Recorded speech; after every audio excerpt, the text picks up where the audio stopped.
5 erreurs à ne pas faire après un rapport sexuel.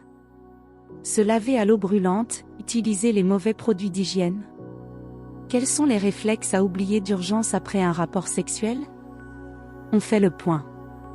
Après une relation sexuelle, vous vaquez tout de suite à vos occupations sans précaution particulière?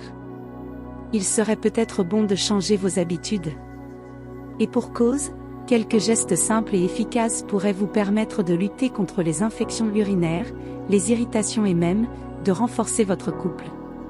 Si vous êtes nouveau sur cette chaîne, likez, abonnez-vous et activez la cloche de notification pour ne rater aucune de nos prochaines vidéos. Vous avez un bonus à la fin de cette vidéo. Pour ne pas le rater, suivez entièrement la vidéo jusqu'à la fin. Le premier est d'oublier d'aller aux toilettes après un rapport sexuel. Lors d'un rapport sexuel, l'urètre, qui se situe au-dessus de l'entrée du vagin, subit des frottements, qui peuvent entraîner des brûlures, voire une cystite. La solution? Uriner après un rapport sexuel, afin d'éliminer les bactéries qui ont été propulsées dans l'urètre. Un moyen simple et efficace d'éviter les infections urinaires. Le deuxièmement est de se laver les parties intimes avec de l'eau trop chaude. Se laver avec de l'eau trop chaude est déconseillé de manière générale. Cette recommandation est d'autant plus vraie après un rapport. Et pour cause, la peau des parties intimes est déjà sensibilisée par l'acte sexuel. Laver cette zone avec de l'eau trop chaude peut donc être à l'origine d'irritation. Mais ce n'est pas tout, une exposition excessive à l'eau chaude peut réduire l'efficacité du film hydrolipidique de la peau, et ainsi la rendre plus sensible aux infections.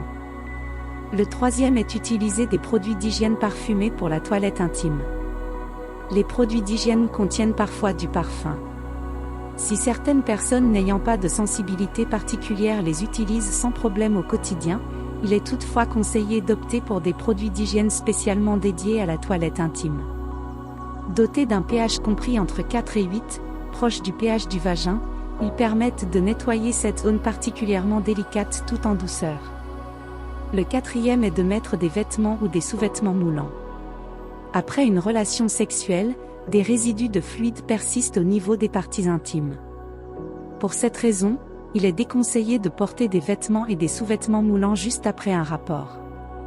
En cause, le frottement du tissu, qui peut entraîner une macération locale, pouvant être à l'origine d'une prolifération des germes.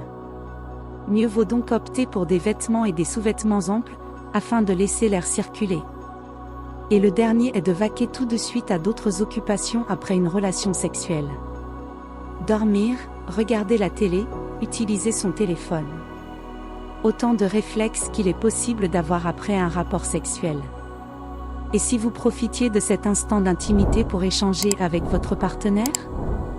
L'une des hormones que le corps libère après un rapport sexuel, appelée ocytocine, favorise l'attachement. C'est donc le moment idéal pour tisser davantage de liens avec votre partenaire.